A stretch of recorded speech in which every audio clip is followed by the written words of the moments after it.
Musim hujan memang suka bikin kita was-was ya.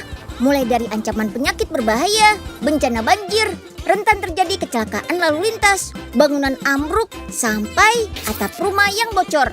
Makanya kita harus selalu siap siaga nih. Apa saja sih yang harus dipersiapkan? Tonton episode siasat musim hujan sampai habis ya. Yuk kita kemon.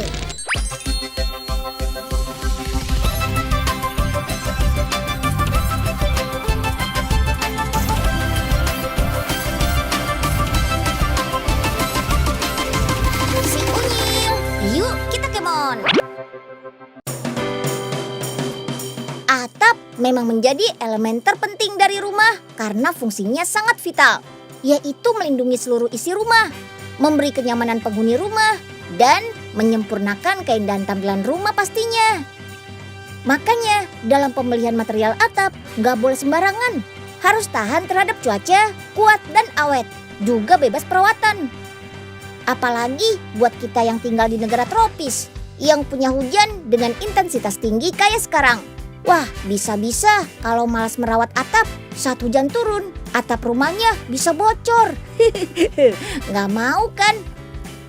Untungnya nih, sekarang sudah ada loh genteng keramik dengan desain permukaan datar alias full flat. Genteng keramik ini yang pertama diproduksi sendiri di Indonesia, menggunakan kombinasi teknologi Jepang dan Eropa. Selain anti bocor, bisa dipasang tanpa semen. Genteng ini juga bebas perawatan. Cekidot ke pabrik pembuatannya di daerah Balaraja, Tangerang. Yuk kita kemon.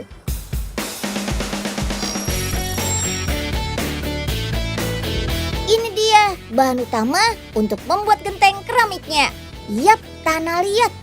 Di pabrik ini, tanah liat berkualitas dari berbagai daerah di Indonesia, disimpan dalam ruang khusus yang sanggup menampung 40.000 ton. Tanah liat ini belum bisa langsung diproses, perlu beberapa persiapan, seperti pencampuran dan penggilingan dengan mesin crusher, biar tekstur tanah liatnya jadi lebih halus. Dengan ban berjalan, tanah liat yang sudah halus siap dibawa ke mesin extruder. Di dalam mesin extruder ini, tanah liat dipadatkan sampai menyatu sempurna. Proses pemadatan menjamin tidak ada udara yang terperangkap di dalam adonan tanah liat, karena bisa bikin struktur genteng tidak kokoh dan gampang pecah.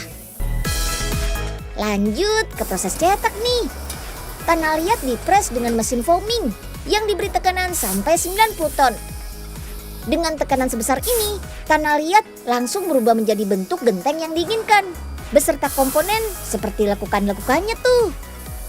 Untuk model genteng datar yang lagi dibuat ini, harus dilakukan 2 kali tahap cetak, biar stabilitas permukaannya yang rata bisa tetap terjaga.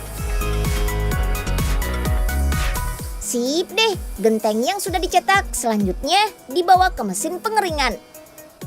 Yap, genteng hasil cetak tadi masih mengandung kadar air sekitar 22%. Artinya teksturnya masih lembek kalau dipegang. Jadi perlu dikeringkan selama 36 jam pada suhu maksimal di 90 derajat Celcius. Hasilnya kadar air bakal tersisa 2%-an saja, sehingga genteng menjadi mengeras dan tetap terjaga bentuknya. Oke deh, masuk ke tahap pewarnaan nih. Sambil digantung satu persatu, genteng melewati siraman cairan glazur. Lapisan glazur pada genteng bertujuan menutup pori-pori permukaan, jadi lebih halus dan melindungi genteng dari kotoran seperti lumut. Setelah diberi lapisan glazur, genteng diajak berputar-putar nih sambil bergelantungan untuk dikeringkan selama 8-11 menit. Dan akhirnya sampai di mana genteng-gentengnya bersiap memasuki tahap pembakaran deh. Tahap pembakaran menjadi satu tahapan paling penting untuk membuat genteng keramik. Proses pembakaran dengan suhu 1100 derajat Celcius selama 26 jam ini bikin genteng dari tanah liat berubah menjadi genteng keramik dengan kualitas yang lebih keras dan kuat. Dan tada! Genteng keramik full flatnya sudah pada jadi nih. Sebelum dikemas, satu persatu genteng keramik dipisahkan dari yang pecah dan bentuknya kurang sempurna dengan mesin sortir otomatis. Sip deh, genteng keramik full flatnya siap dikemas dengan menggunakan kemasan palet. Demi menjaga kualitas produk, genteng keramik juga perlu melewati pengujian kualitas. Pertama, ada uji tekan permukaan genteng keramik yang harus bisa memenuhi standar ketahanan beban. Ya, minimalnya sanggup tahan sama tekanan sebesar 130 kg per 1 cm persegi. Jadi aman deh buat diinjak sama orang dewasa sekalipun. Lalu ada tahap uji pemasangan buat memastikan setiap ukuran dan komponen pada genteng bisa menyatu dengan sempurna. Yap, genteng keramik full flat ini dilengkapi teknologi bernama dual interlocking.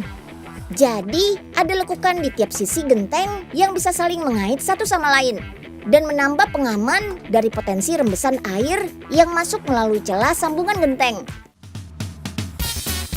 Permukaannya yang rata juga memberi keunggulan agar aliran air mengalir lebih cepat, tampilan lebih minimalis, dan juga bebas perawatan untuk masa pemakaian sampai puluhan tahun. Mantap!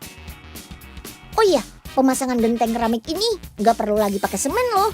Terutama bagian nok atau celah antara pertemuan kedua sisi genteng bagian paling atas. Ada bahan instalasi khusus berupa lapisan anti air berventilasi yang terbuat dari material kain kedap air, aluminium foil, dan pita perekat khusus.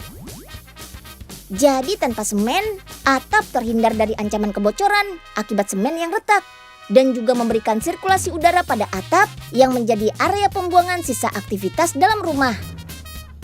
Rumah jadi sehat, juga aman dari kebocoran kan? Mantap!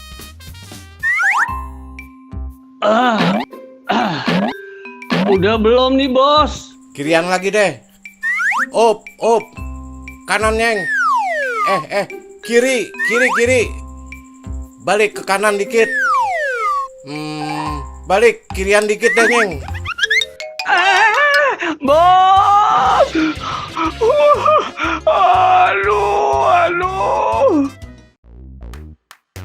Akhirnya ya, Bos. Pos ronda kita nggak bakal kebocoran deh. Iya. Untung aja, Nyeng, atapnya sempat dikelarin. Loh, Bos! Kok malah terbang sih? Waduh, tolong.